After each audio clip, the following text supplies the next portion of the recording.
家姐啊，你知要帶朗朗走啊？我奶奶佢哋冇問題嘅咩？我係 B B 嘅媽媽，咁朗朗梗係跟住我㗎啦。Well，阿媽咧就已經煲好湯，等我哋翻去㗎啦。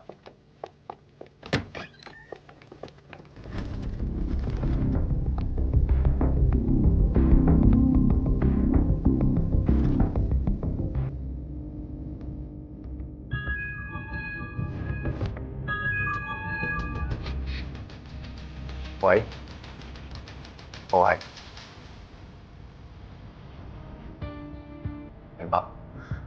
我而家趕過嚟。咩事啊？啱啱警方通知我，之前喺海島揾到嘅屍體，證實係表舅父。都好。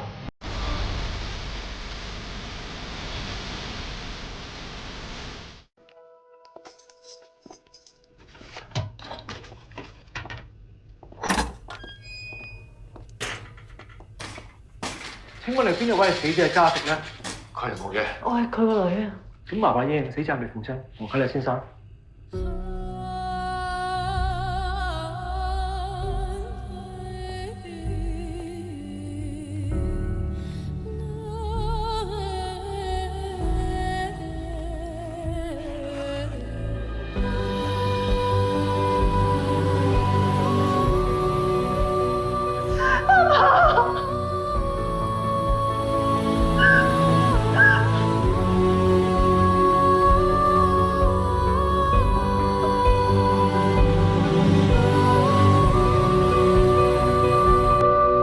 無論你講個古仔係幾咁動聽，講到自己幾咁有情有義，其實都冇用，因為根本就冇人可以證實你所講嘅事實。我終於可以將個真相講出，總算係鬆咗口氣。關於收購嘅事，我希望你考慮下。馬氏係我哋馬家幾代人苦心經營，而你阿爸亦都係馬家出過唔少汗水。你作為仔嘅，唔該，你唔好再講我阿爸。我知道係你害死佢，我一定要為佢討回公道。你想點同你爸討回公道啊？好簡單，一個條件，我要你公開承認，當年係你綁架我阿爸害死佢。我咪同你講咗，我俾3日時間你要開記者招待會，向住傳媒講你當年所做嘅所有惡行，還我阿爸一個公道。咁你即係我總之3日之內你冇行動嘅話，我會繼續收購馬氏。到時馬氏落入其他人手上邊嘅話，你唔好後悔。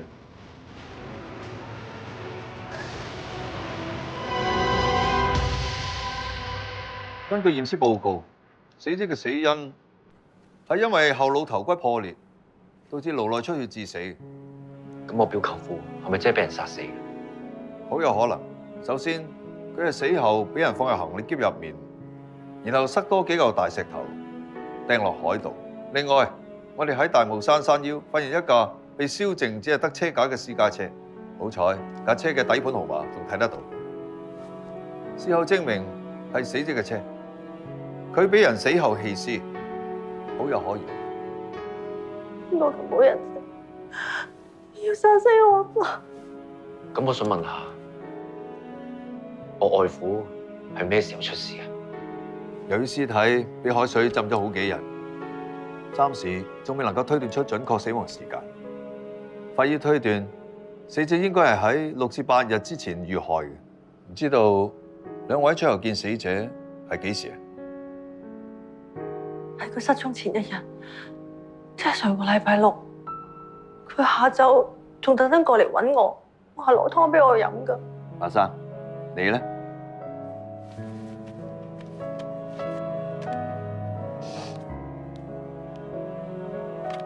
呢個信息係佢失蹤當日發俾我嘅。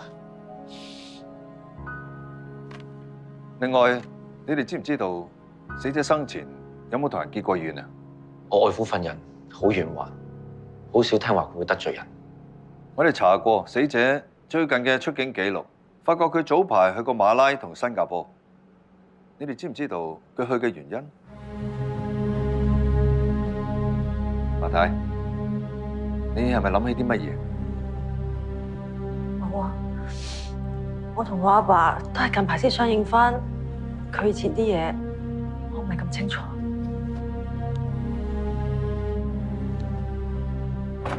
翻嚟啦！咩啊？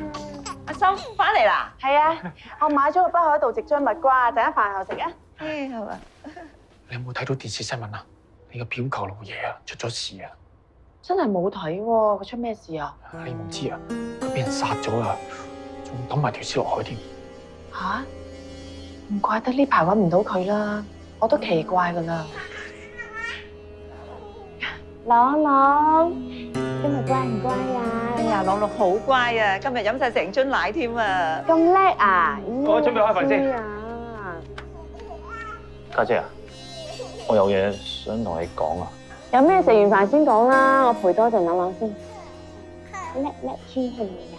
叻叻啊！見到媽咪好開心。我落街啊，呢度好焗啊，我想出去唞下氣。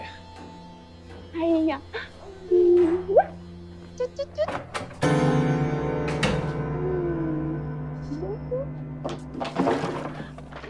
冇嘅，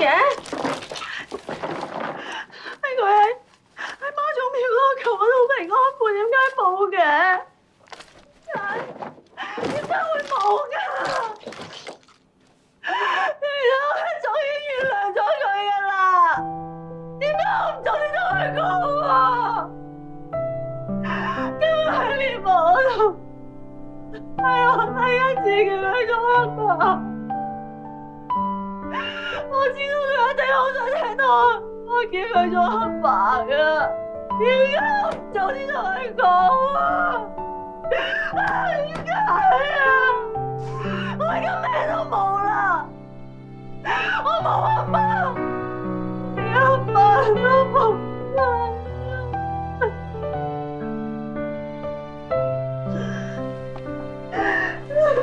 老婆，你聽我講。外父唔想見到你咁樣，我哋仲要幫佢搞身後事㗎。我仲有事未做，我要幫阿爸揾咗新嘅幫手，等佢可以死得。老婆，有一樣嘢好奇怪，外父 send message 俾我話有急事去馬拉，但係忽然之間俾人害死咗。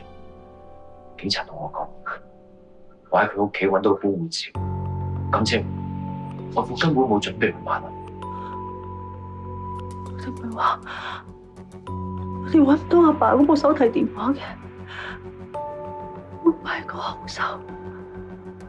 冇衝阿爸 send message 俾你啊！如果係咁嘅話，邊個攞住外父部手機，邊個就係殺人兇手。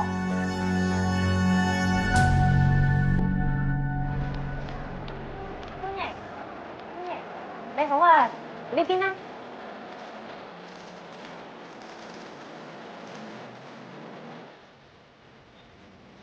阿爸，馬世宏好快就要為佢做過嘅嘢付出代價。老爺啊，你真係考慮清楚。如果我唔喺記者招待會嗰度公開承認，係我揾人綁架細長，展鴻啊，佢一定唔會停止收購。呢個係唯一可以挽救馬氏嘅方法。明明唔關你事，根本咧就係二叔佢係自食其果嘅。如果你咁走去認咗係你綁架嘅，萬一有差人捉咗你去，咁點算咧？警察真係嚟拉我，咪當我還俾細昌。其實呢件事我都有責任嘅。如果我唔係多疑，細昌就唔會出事，展鴻同二嫂就唔會變咗孤兒寡婦。當時點會諗到有咁嘅情況先得㗎？就算啊，要負咩責？呢啲10幾年啊，你對佢兩母子都已經仁至義盡啦。只怪當年我太過好勝，就連親兄弟都冇情過。細昌過身之後，細兄就意興闌珊，自己飛咗新加坡嗰度隱居。三兄弟陰陽相隔，各散東西，都係我一手造成。各有前因，你唔好將啲責任擺晒喺你自己身上先得㗎。可能真係有因就有果。耀祖嘅心地一模一樣。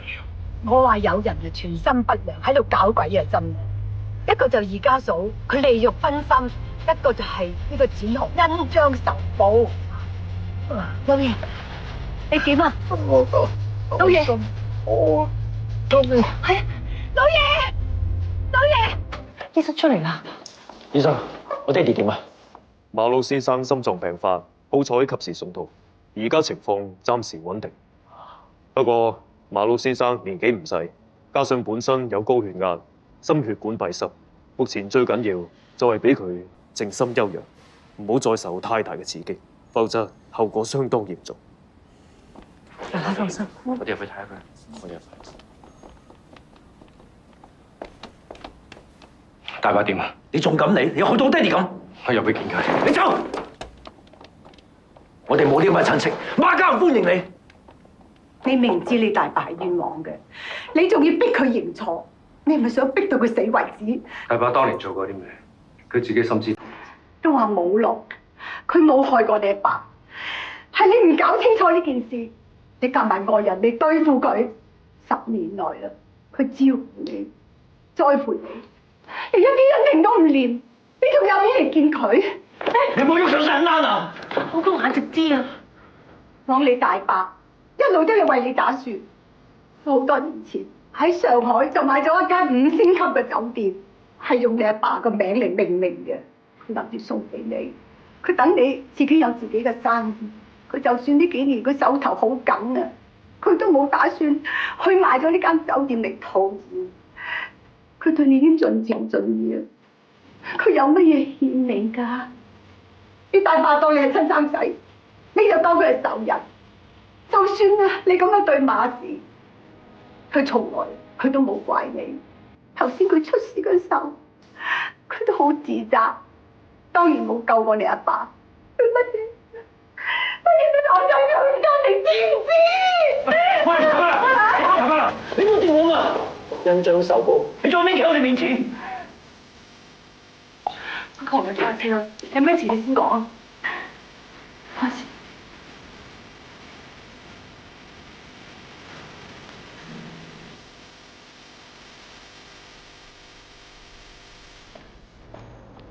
Marco，